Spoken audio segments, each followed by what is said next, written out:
Thank you. It was very overwhelming. Thank you for the kind introduction. Thank you, Ms. Milan, for the great introduction and allowing me to come here and speak. Dear delegates, ladies and gentlemen, it's really an honor to be asked to speak at this MUN, an event that I find to be a great tool and inspiration for contextualizing the world around you and leadership development. Our daughter, sitting here around somewhere, was involved with the team last year, and that helped us to learn how the Rato Bangla students do a great job to present one of the finest student-managed events in the country or perhaps the region. So let's give a round of applause. So I have a timer, there's a clock out there, and I'll try to be brief, not more than maybe 12, maximum 15 minutes, and I'll share around 4 key areas. I'll dabble across around the history of Nepal's engagement with the United Nations, because currently when we talk about United Nations, people say that it's become spineless, a lot of accusations are being laid, but for a country like Nepal, why United Nations is important, I'm going to talk about that.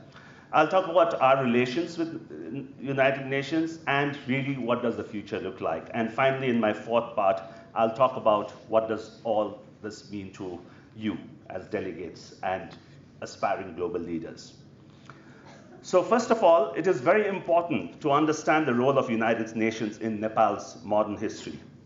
Nepal registered for its membership in 1949, and it was only in 1955 that Nepal did get its membership. This was a time when British had left India, partitioning the subcontinent that left millions dead and homeless as the nation-states of India and Pakistan were created. There were protectorates that were forced to join India, and future of the states is now termed as Northeast India, were pushed to be part of India as Burma was carved out as a separate country.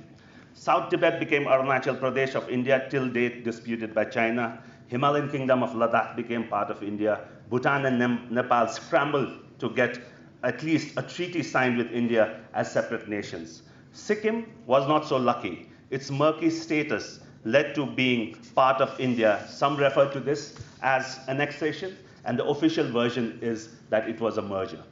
This was a time when United States wanted to open an embassy in Nepal. Former Prime Minister of India, Jawaharlal Nehru, commented that why does Nepal need a separate embassy? There is one in Delhi. Therefore, at that time, having an international recognition of one's country as a sovereign nation state was important. Nepal did get UN membership, citing it is different from India. For instance, it filed the Ranjana script, the script in which the Newar language is written, as a point of difference with India. Nepal continued to play an active role in the United Nations, especially as the tensions escalated in the region. India and China went to war, and the strain between India and Pakistan continues till today. China took over Tibet. Nepal had an opportunity to then lead a United Nations, and it's very important. Very little about this is known, written about, as to when Rishikesh Shah, a thought leader, was all set to be United Nations Secretary General, when it was alleged that the former king, late King Mahendra, called him back to Nepal, as he feared that a Nepali became more popular than him. That position went to U Thant of Burma, who served from 1961 to 71. So it's very important to see how, in history, this whole thing evolved. The second part is that the importance of the United Nations, as Nepal is a landlocked country and we depend on UN protocols of transit. We saw how in September 2015, Nepal went through its 3rd blockade from India, and the only body Nepal could plead at that point of time, if it had gone worse, was the United Nations. We have also seen over the years that India has never been favorable for the United Nations to take up an active role in Nepal that considers its backyard. However, as the geopolitics changes, China seeking global legitimacy as a superpower through UN agencies, it has taken a completely opposite stance. So if you see after the 2015 earthquake, China contributed to rebuilding through a UNDP program and making India to scramble and follow suit.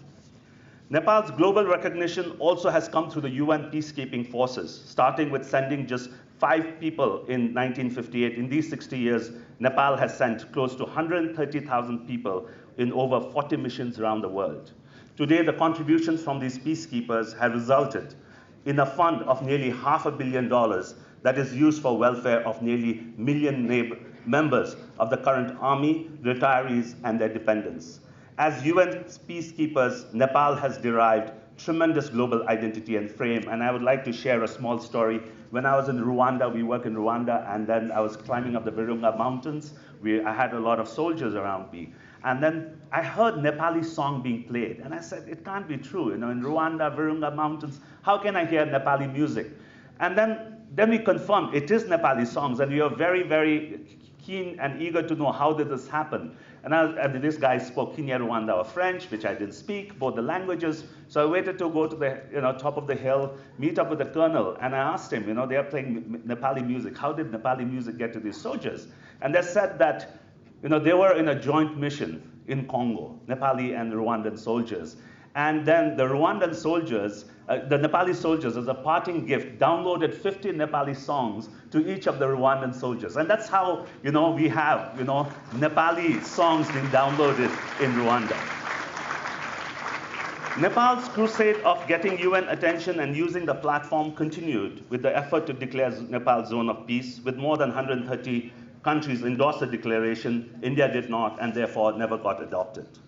When the peace agreement was signed between the political parties and the underground Maoist insurgents in 2005, they both agreed for a mission in Nepal to oversee the transition. Again, it was the United Nations mission in Nepal. However controversial the body, both the Maoists and the government believed in being the legitimate arbitrator.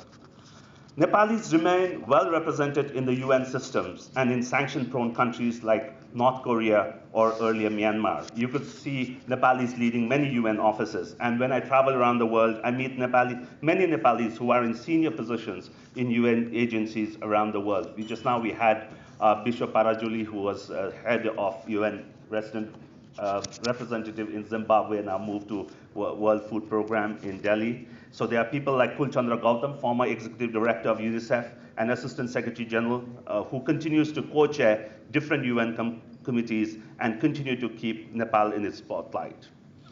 Now I'd like to move to the third part of my presentation, and you must be saying history is fine, but what of the future? You must be thinking, will even UN survive? Look at what's happening in the US. What's happening with Brexit? You guys will be discussing in Hong Kong, in Hungary. Does really Putin thinks that you need a UN? These are questions we ask. And look at closer to Nepal. India's constitution amendment just day before. What's happening? The return of the Rajapaksa family in Sri Lanka, Bangladesh without an opposition, and our own ruling party's crusade towards authoritarian regime. Will UN survive? This is a big question we hear. But I am reminded of a Bollywood movie, and in a Bollywood movie, it's about a lot of court cases, and then this is a scene that the judge in the end says that, okay, the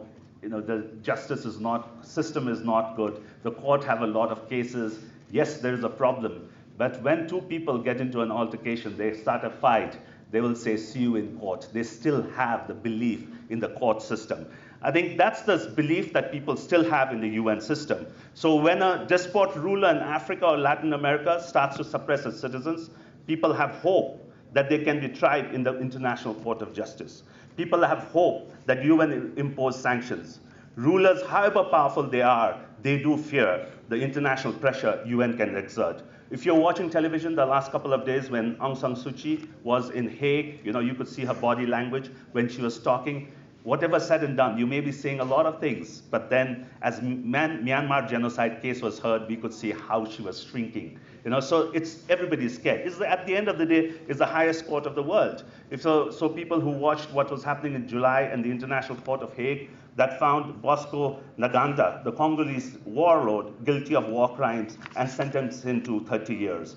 World leaders are still scared of the International Court of Justice, and that's what will continue to make UN legitimate and for many decades to come.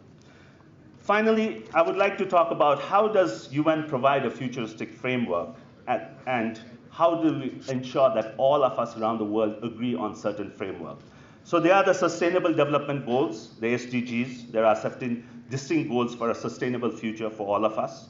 There is now Generation Unlimited. Please do look at it. So when we had the UN UNICEF Executive Director Henrietta Fore here to launched the Generation Unlimited program in Nepal. Ms. Shanta Dixit was also there. It's a global partnership that looks at in a futurist way. It looks at a global partnership working to prepare young people to become productive and engaged citizens. The platform connects secondary age education and training to employment and entrepreneurship, empowering every person to thrive in the world of work. On climate change, while there are many efforts around the world, they are consolidated under the United Nations Framework Convention on Climate Change. The COP25, or the 2019 convention, is finishing today in Madrid, Spain. For young people in this room, you must determine what all these means to you as you prepare for your onward journey of education and career. You must determine what is it that you would like to do to contribute to your own personal growth, but being mindful of the challenges around you. You must determine what is that transformation you need to work within yourself and therefore collectively transform with other global citizens to ensure that you overcome challenges together. We in South Asia are at the center of action for the next 50 years, as China and India will drive global economic growth and emerge as largest economies. Nepal is a country that is land-linked to India and China. In my upcoming book, Unleashing the Vajra, Nepal's Journey Between India and China, I talk about how India and China were the leading economies in the 16th and 17th century, and Nepal was a prosperous linked economy. It is time for history to repeat itself, where opportunities will emerge. Kathmandu is the cosmopolitan capital of South Asia, with unparalleled gastronomical experiences, opportunities to savor great living and heritage expenses. With more than half of its people under 25 and 70% under 35, we are full of young people. It's a pity that 2% of men above 65 rule in many areas. That's a pity, but at the end of the day, it's the 98% that's going to matter and take charge. Nepal will be at the center of the discourse as it leads efforts on young minds coming to drive a circular economy through the principles of recycle, reuse, and reduce. So we've started the Himalayan Circular Economy Forum that is looking at these issues. There is a startup ecosystem that is growing as Nepal's export mix is tilting towards service exports. Currently, more than 800 firms are engaged in contributing to exports of IT and communication technology services. The day is not far when we will see Nepali coffee and chains and restaurant chains proliferating in other parts of the world. Nepali products being available in supermarkets around the world, and Nepali tourism will be the most sought after in the world. Yes, the old hags are running the show, but if you guys will not return, the status quo will not change. Okay? So join the returning brigade of Nepalis who are returning to change Nepal. Join the returning, for delegates from outside Nepal, do make friends with your Nepali delegates now, as you may realize that Nepal provides better career opportunity than your own country, as many are realizing.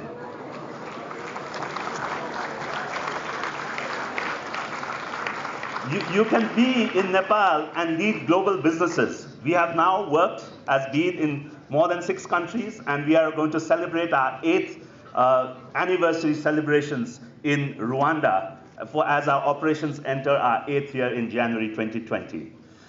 I would like to end by saying that each individual's journey is linked to the larger journey of the nation. To unleash the nation's potential, you need a globally accepted framework. The United Nations provides this framework. Learn, understand, and transform this framework. Wishing Model United Nation 2019 a great success. Thank you.